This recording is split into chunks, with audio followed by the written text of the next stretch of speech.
What's cracking, everybody? Welcome back to the channel. New video. So trip out, you guys. The other day, I did a video, and it was called something like, they asked him for a favor, and he said no. And it was a story about a buddy of mine on the yard.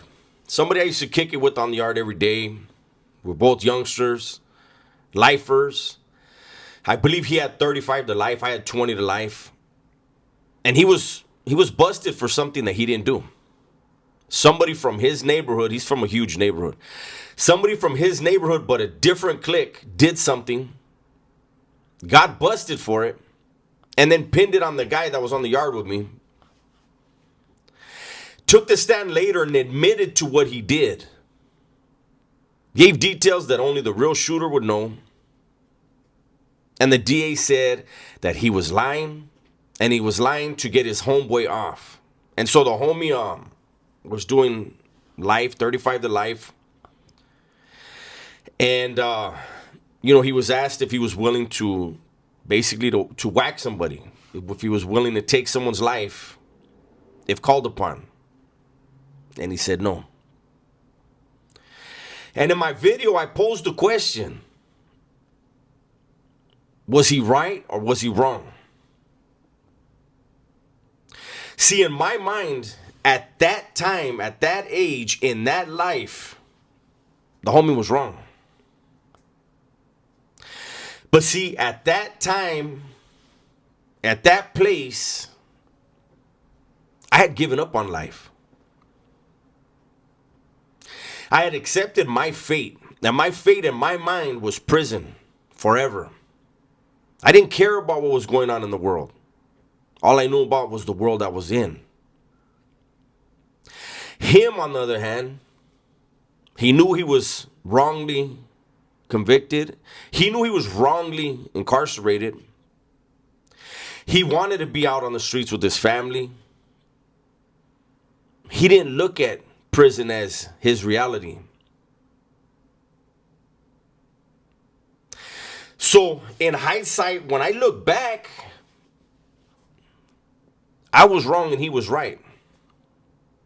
Because he was still functioning as someone who lived with some type of humanity.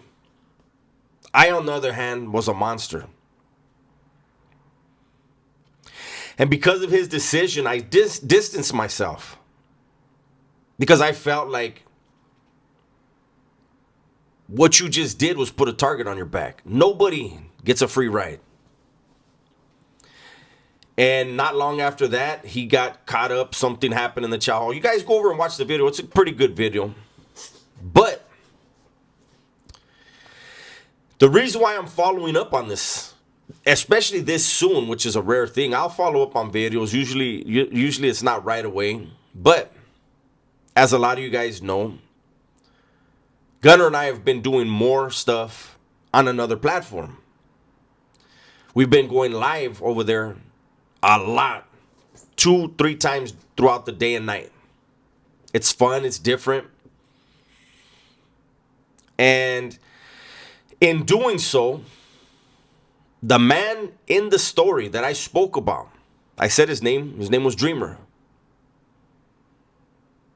He's jumped into my lives. He's in the comments.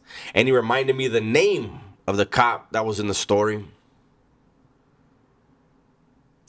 And it's a trip because once he had left the yard, once everybody in his workplace in our prison, once they got snatched up and went to the back, all I heard about was when he had went to C facility.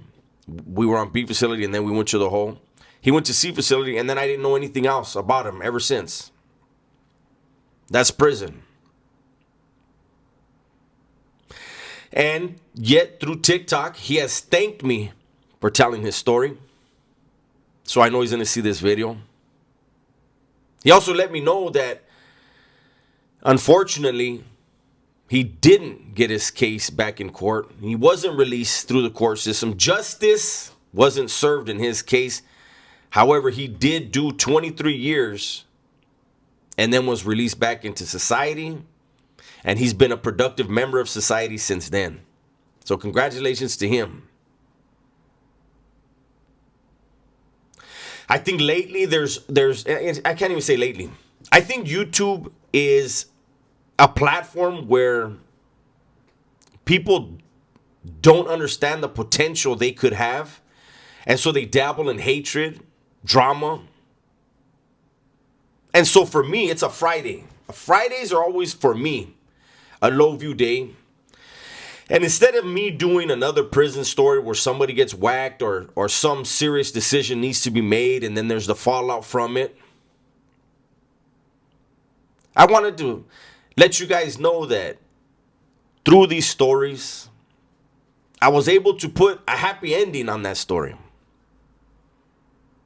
That original video. That's what my channel has always been about, man. Showing people the errors of my ways, the reality, the brutality, and the ugliness of what criminality is, prison life, gang life, and how if you learn how to stand on your own 2 feet, you can get back out here, you can make a change, and you could be successful.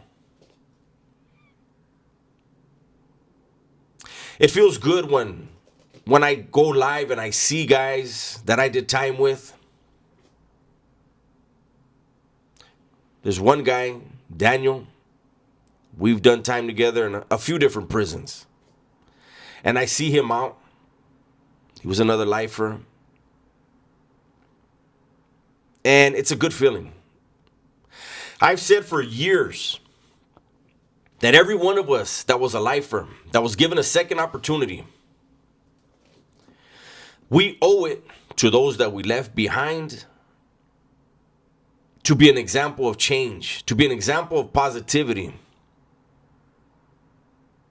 to encourage them to want to be better and get out and participate in their families' lives, participate in life itself. Because prior to our incarceration, when we were committing crimes and we were hurting people and sacrificing our life, taking lives, we were selfish. We were existing.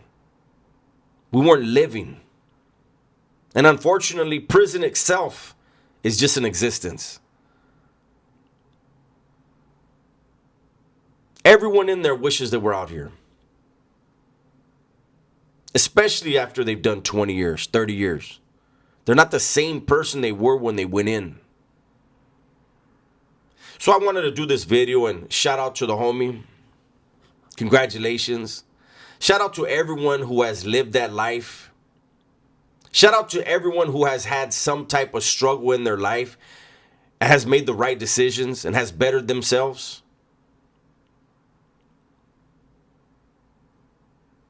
It's a great thing, right?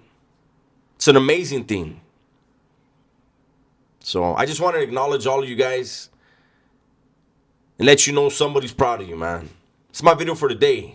Everybody, please be safe, be smart, and tell the ones you love that you love them, man. I'm out of here.